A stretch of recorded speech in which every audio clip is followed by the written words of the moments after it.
Kalau saat ini tuh isinya di kelompok ini isinya maki-maki Partai Nasdem. Di kelompok yang sana isinya tepuk tangan buat Partai Nasdem. Ini kan nanti Nasdem bukan tidak mungkin ke depan akan menjadi partai penguasa. Kalau Ibu ada suatu tawaran, Menteri Pendidikan atau Menteri Urusan Wanita, Bu? Menteri itu Anies Ahaye atau Anies Andika Prakasa? tidak.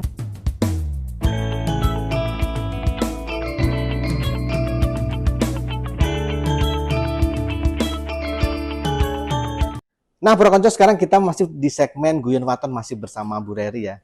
Sibuk, saya curi waktunya nih untuk ngobrol dengan Mas Blangkon Wong Deso. Bu, ada 2 pertanyaan di Guyon Waton ini, pilih salah satu dan alasannya. Yang pertama, mending tanpa HP atau tanpa dompet? Tanpa dompet. Tanpa dompet. Karena udah apa-apa bayarnya pakai HP, Bu ya. Karena kalau nggak ada uang tinggal telepon juga minta tolong sama suami, tolong dong kirimin uang. So simple. Oke, setelah itu Bu. Pertanyaan kedua, bisnis dulu baru politik atau politik dulu baru bisnis menurut Ibu yang baik? Tidak bisa dijawab. Tidak bisa dijawab. Kalau pilih salah satu deh Bu. Tidak bisa dijawab karena ini adalah 2 keping mata uang yang saling bersisian. Betul. Oke, pertanyaan ketiga. Wah, nggak bisa dipancing nih Bu Redi. Enak jadi direktur atau enak jadi wakil rakyat? Tidak bisa dijawab juga. Dua-duanya punya tugas dan tanggung jawab yang berbeda. Paling yang banyak menyita waktu itu mana, Bu? Dua-duanya menyita waktu. Para konco Ibu nggak bisa disuruh milih ya, jebakannya susah ini. Selanjutnya Bu, Anies Ahaye atau Anies Andika Prakasa? Tidak mau jawab. Ini susah juga nih pertanyaan ini. Tapi artinya antara sosok Ahaye dan sosok Andika Prakasa itu sama-sama tentara, sama-sama TNI, itu kan sebenarnya bukan masalah suka atau tidak suka. Ibu lebih proses masih berjalan dan sebagai kader partai yang baik menunggu proses ini selesai dan bagaimana kemudian nanti keputusan dari partai. Sangat diplomatis ya para konco. Selanjutnya Bu, kemarin kan cawapres ramai banget ya Bu ya. Selain ada Andika Perkasa dan juga Ahaye, ada pilihan juga Ridwan Kamil atau Khofifah. Saya tidak mau jawab.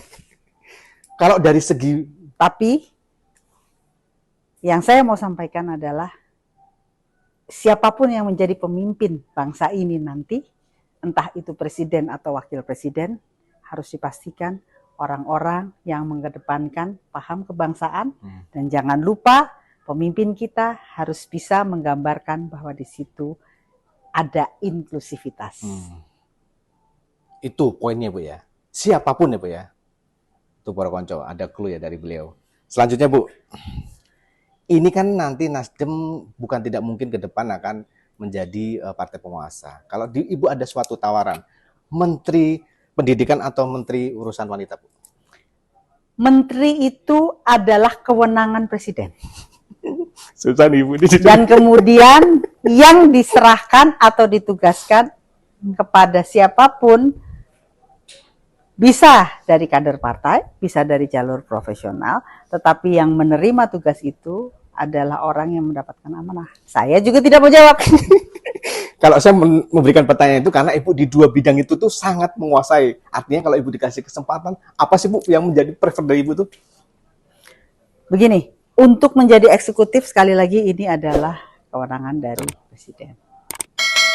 Partai pun menyerahkan kepada presiden terpilih sama ketika partai menyerahkan kepada Presiden Jokowi. Partai mengusulkan nama-nama betul dan kemudian adalah hak dari presiden untuk memilih.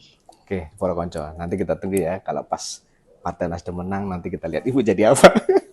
Selanjutnya Bu, unfollow Instagram atau keluar dari grup WA?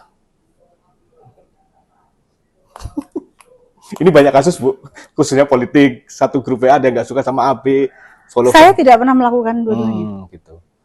Tapi artinya kalau dalam sebuah hubungan pertemanan, hubungan persahabatan, hubungan keluarga itu sebenarnya Ibu menjalinnya lebih ke mana sih Bu? Begini, pada satu titik kita harus menjadi jauh lebih dewasa untuk mampu mengelola. Termasuk ketika kita kemudian menerima WhatsApp grup yang isinya maki-maki. Kalau saat ini tuh isinya di kelompok ini isinya maki-maki Partai Nasdem. Di kelompok yang sana isinya tepuk tangan buat Partai Nasdem. Kita harus ada pada satu titik di mana kalau kita sudah memiliki kematangan politik, bukan hanya kematangan politik ya, kedewasaan, kita harus bisa menerima kedua-duanya. Di mana ada orang suka, sebanyak itu orang yang suka, sebanyak itu orang yang tidak suka. Dan kita harus bisa menerimanya satu dengan lapang dada.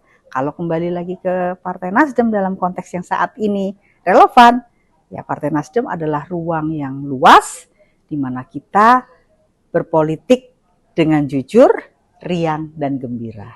Nah, tuh Bro Konco, itu adalah clue di segmen Guyon Waton ya. Tadi ada beberapa pertanyaan pancingan sih mungkin, tapi agak susah. Tapi itulah jawaban yang merupakan segmen Guyon Waton. Ini hanya bercanda, tapi ada inspirasinya dari segmen ini. Terima kasih Bu Dari. Sama-sama. Telah mengisi di The Blangkon TV. Mudah-mudahan konten ini bermanfaat buat semuanya. Jangan lupa subscribe, comment, like, and share The Blangkon TV belakang kontroversi. Makasih Bu. Assalamualaikum Matur nuwun. Sama 30 tahun bersama Pak Surya, dan pada akhirnya kemudian Pak Surya mendirikan partai, bilang petugas partai, saya ini petugas partai. Ya, petugas partai yang istimewa. Perintah Pak Surya karena Pak Surya meminta saya terjun di politik. Bapak ngapain lagi sih Pak? Aduh, politik nih kan, aduh dengan segala macam pengalaman saya mengikuti beliau waktu itu sempat. Ibu sempat bilang gitu ke Bapak ya? Bilang, betul-betul bilang. Dan saya betul-betul menolak waktu itu. Udah berdebat dan kita udah air mata udah ini. Terus beliau bilang gini, saya kalau sampai Bapak tidak bisa menjalankan ini dan kamu tidak kemudian mendukung Bapak, Red, kalau Bapak mati, Bapak jadi hantu. Kalau Bapak jadi hantu, orang bertanya Bapak datangin, Bapak takut-takutin itu kamu. Itu beliau tuh ngomong gitu tuh ke saya tuh. Di antara saya menangis jadi ketawa.